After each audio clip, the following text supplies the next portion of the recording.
Welcome back to the Reier on YouTube channel, where it is reaction to the Jam Miller injury sustained during Saturday's scrimmage at the University of Alabama. Upper extremity injury. Struggled with that. It's early. We're live, by the way. It is a Sunday night, so everybody jump on board here. We welcome your thoughts, questions, comments, you name it, as we move throughout this impromptu get together here on the Reier on YouTube channel. Our guy Tex Tider already in the comments. He says, howdy, TR. Movie night. Catch you on the flip side. All right. All right, Tex. We're kind of figuring out who the real ones are real quick, Tex. But as always, Tex does a nice job here on the channel, reminding everyone to hit us with a thumbs up, hit us with a like, subscribe to the channel if you get a chance, and turn on those notifications so you are alerted to all the content as it drops right here on Reier on YouTube. But again, typically with scrimmages, no news, real news is good news. And unfortunately for the Alabama Crimson Tide and Jam Miller, there was news following Saturday's scrimmage at Bryant-Denny Stadium. As we now know, the senior running back, Jam Miller, going to be out for what seems like, or would tend to lead you to believe, an extended period of time. Kalen DeBoer stating that Jam had undergone a procedure, I guess, to help with the process that he's going to be going through. Accounts of a collarbone injury during the scrimmage. I have broken my right collarbone, right clavicle twice in my lifetime. And either time it wasn't a lot of fun.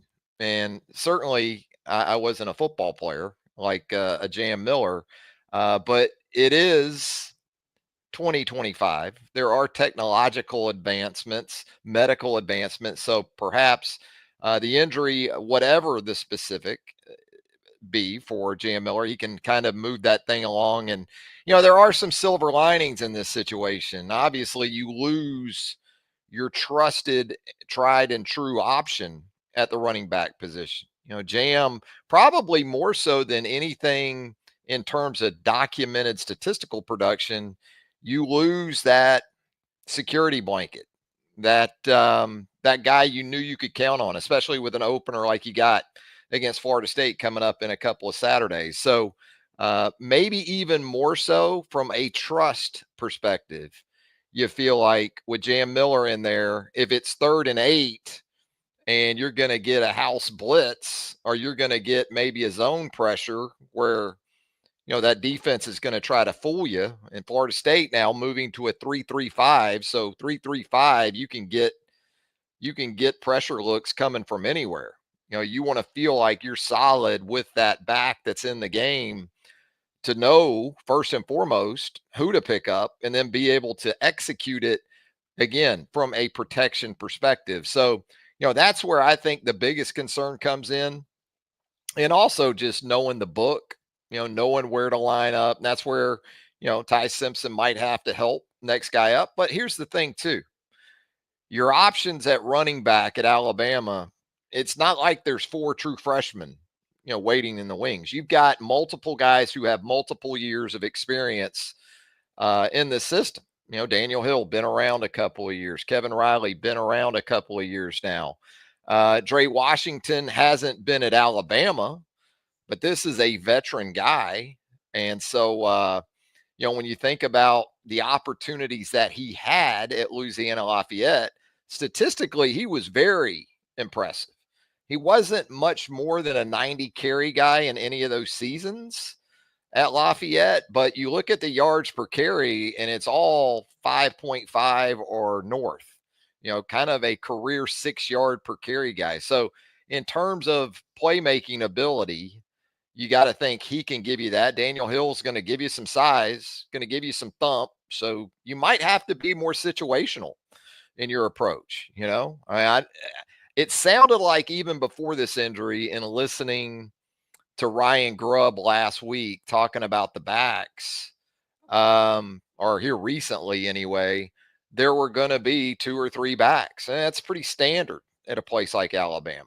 It's been that way for years. It's never been really a one back situation. Now, Derrick Henry in 2015 was kind of the exception to that because he had almost 400 carries in 15 games. You just haven't had any Alabama back close to that.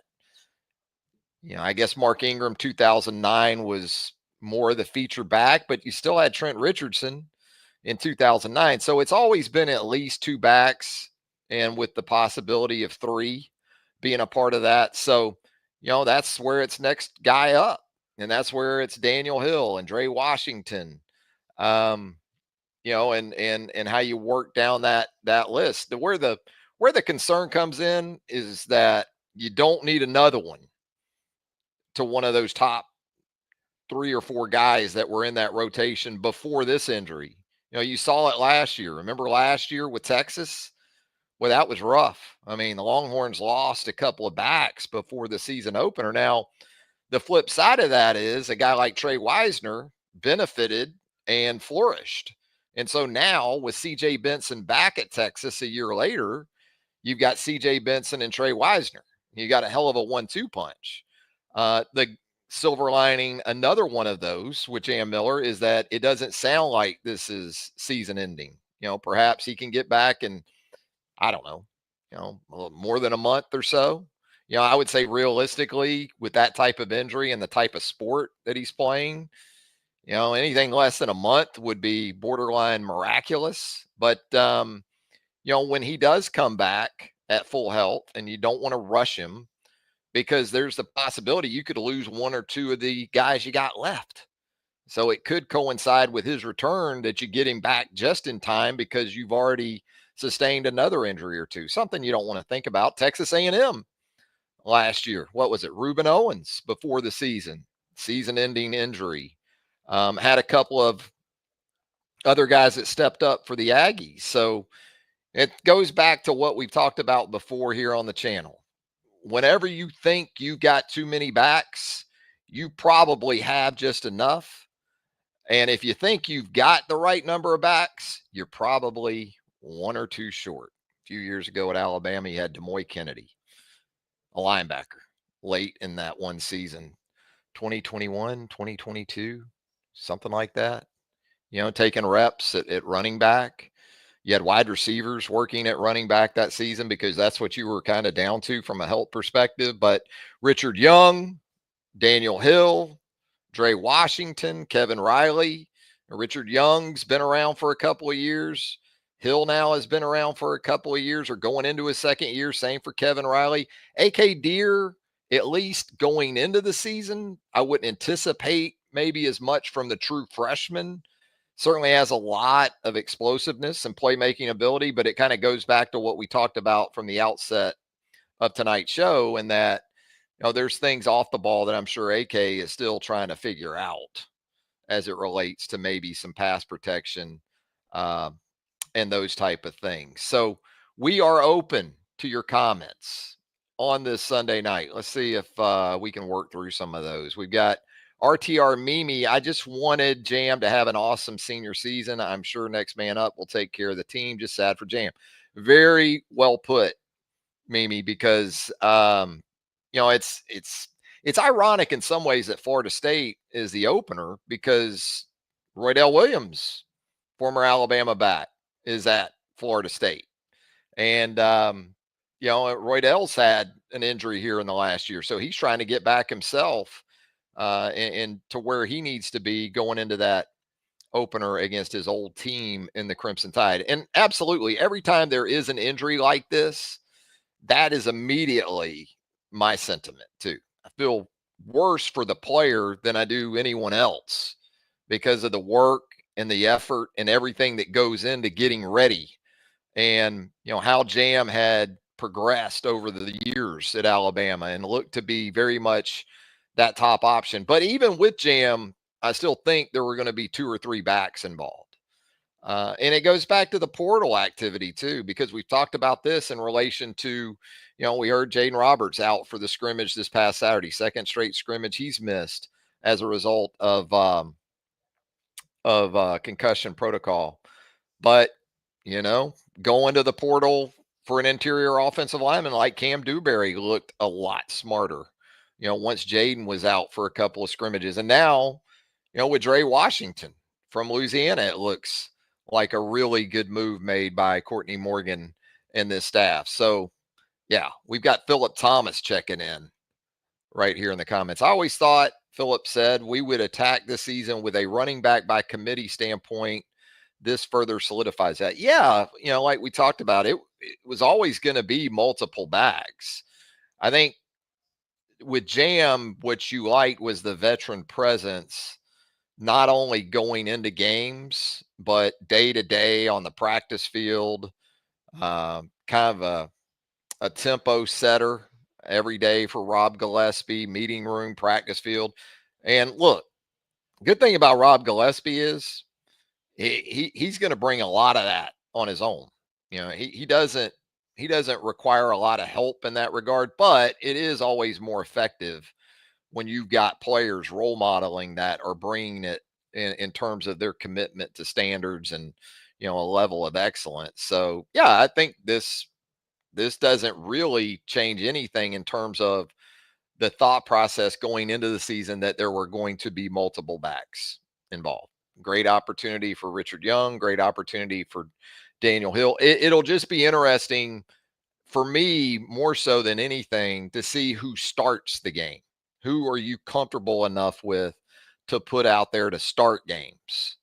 Because, like we talked about, there's some guys with some experience in the program, but opening day at Florida State on the road, who are you going to be most comfortable with in that scenario to go out there with your first time starter at the quarterback position? And part of the silver lining in this too is you've got time. This isn't game week, so you're going to have some time to ramp up those guys. And look, if you thought you had three guys that you felt good about going into um, Florida State, that's going to change. This is going to change that a little bit because now you've got two.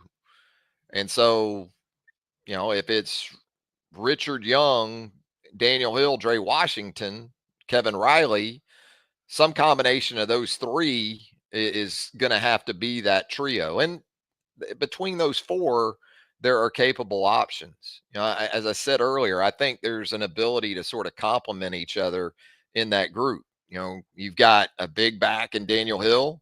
You've got a bigger back, not bigger than Daniel Hill, but Richard Young, size and power doesn't seem to be a problem for him. And then you've got a guy that I talked about earlier that can go get you chunks, in the run game in Dre Washington. It probably puts Kevin Riley more uh, on notice a little bit for the opener than otherwise would be the case. But yeah, that's what you're looking at in terms of uh, the running back position. And what happens too is you start looking at already Florida State in terms of matchups. And Florida State has a couple of linebackers that should be fairly formidable. Now with Florida State, it takes some research because it seems like the roster flips almost entirely now on an annual basis under Mike Norvell. But Omar Graham is a solid running back that's back for the Seminoles at that one spot. And then Elijah Herring is a linebacker that Florida State brought in via the transfer portal. Huge year at Memphis last year. I think he had 150 tackles, 14 tackles for loss, 6 sacks. And he's another veteran type. So Graham and Herring are veteran linebackers. And there's also another familiar name that could come up in this matchup. He's more of a DB, but it sounds like in terms of how Earl Little Jr. is going to be used this season in that 3-3-5, he's going to be sort of a husky type, or a safety type that's a rover kind of up in there in the box from time to time. So be prepared for that as well with the former Alabama DB, now Florida State Seminole DB, Earl Little Jr. So, yep, it'll be interesting to kind of see where this moves. Scott Jackson checking in here in the chat says it's a cruel twist of fate. It really is, because Justice Haynes moves on.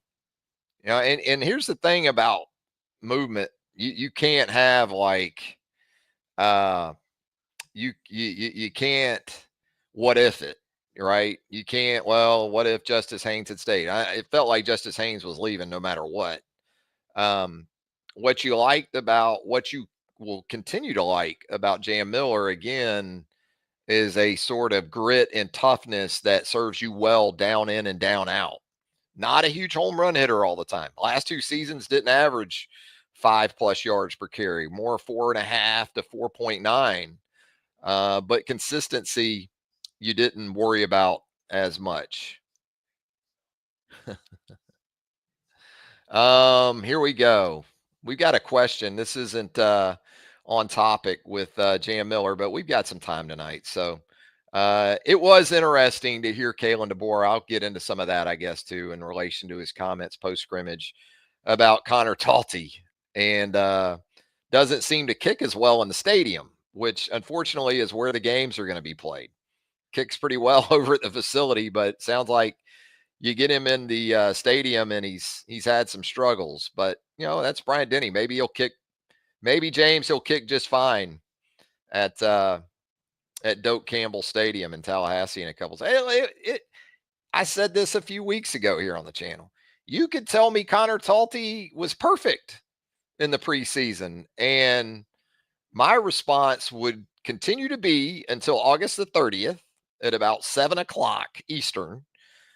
I need to see what he does in front of a crowd and, in that type of environment. And you can tell me, well, he did kickoffs last year.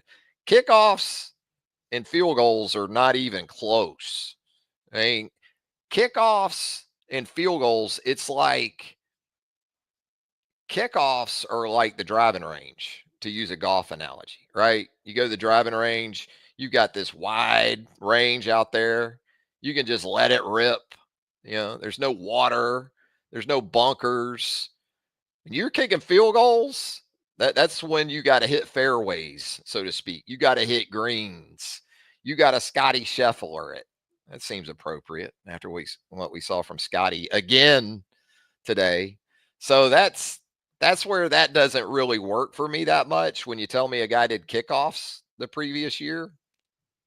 And I know he's had a few opportunities, but it's a tough gig. Absolutely. I've done it. And I know that kickers are the butt of the jokes a lot of times, but that sniper mentality, I think we heard Nick Saban talk about it. You got to live in your own world. People always say kickers are in their own world. Well, they damn sure almost have to be, because it's totally different. It is than a lot of guys. You can be the left guard and whiff and no one know it except your position coach in a position meeting. You miss a 34-yarder from the right hash in a tie game with 2 minutes to go, you best believe plenty of people are going to notice it. You don't have to be a ball knower to know when someone misses from 33 in a tie game. So we'll see. The punting situation too. We'll see how that shakes out. But those are probably as big a concerns as you have to go along with, some of the running back stuff. I still feel good about the depth there at running back. Uh, I think there is the potential, as I said earlier, to kind of complement those 3 or 4 guys that you go into the Florida State game with. You still have plenty of talent. Nobody's going to cry a river for Alabama about an injury at running back, given the history of that position at UA. And again, what you don't want is for another one of these in the next 2 weeks. And it's tough because you take every precaution in the preseason to protect your players. You really don't go to the ground or anything unless it's very limited 11 on 11 work during the week and then the 2 scrimmages. But clavicles, just for the sake of discussion, without knowing the exact injury that Jam has, I've broken mine twice and it never had anything to do with a hit or any impact like that. Both of mine, it was weight that caused it. You can fall on your arms, and the weight from that can do damage to a clavicle, collarbone, whatever you want to call it. Otherwise, uh, what we heard from the scrimmage sounds about like what you would want, other than the Miller injury. You don't like hearing maybe that James Smith is still out, but you have some guys kind of like running back there too. And you've got guys that are there that can step up. You've got some young guys that we might be surprised to see in that opener. Rotational type options, not just if things get in command for Alabama that you see later in the game. So there's always in openers those three or four guys that a lot of people didn't see coming. You know how that secondary shakes out. Really across the corner and Husky positions in that opener against Florida State. I would think the safeties are pretty well set with Bray Hubbard and Keon Sabb, but there's some combinations, and we've heard from Kane Womack. If he's comfortable playing 2, 3, 4 corners, he's going to play them. He's going to rotate those corners against Florida State. And, Florida State has added some new names there at the wide receiver position. When we think about that matchup, Deuce Robinson comes in from USC. Deuce Robinson, 6'6", I want to say. Yeah, 6'6", 225 pounds now. Going to be on the outside for Florida State in that season opener. And you got Squirrel White coming in from Tennessee. And there's a freshman for Florida State. We'll get more in these matchups as it gets closer that probably hasn't been talked about enough to this point. He came in with Gus. He was a UCF commitment that Florida State flipped when Gus went from UCF to FSU. Javon Boggs. He's a guy that with White and Robinson, you're going to have, a real playmaker potentially in Squirrel. Javon Boggs is going to be sort of that next guy that you can play in the slot. You can play him outside. And then Deuce Robinson going to be that guy that you're going to try to take advantage, I'm sure, of some matchups, which, again, boy, the transfer portal just makes for some wild matchups of guys who were, teammates at previous stops, because Deuce at USC, he played with Dominic Jackson at USC. So they were former teammates, I believe. Domani Jackson, excuse me, at make sure they were there together. Domani Jackson and Deuce Robinson at USC. And then you got the guys, Roydell, Earl Little Jr., that were at Alabama, that are going to be in that thing, in that season opener against the Alabama Crimson Tide. Anything else, gang, before we get out of there? Those are just some quick thoughts. Wanted to jump on, talk about it a little bit on a Sunday night. Hope everybody's had a great weekend.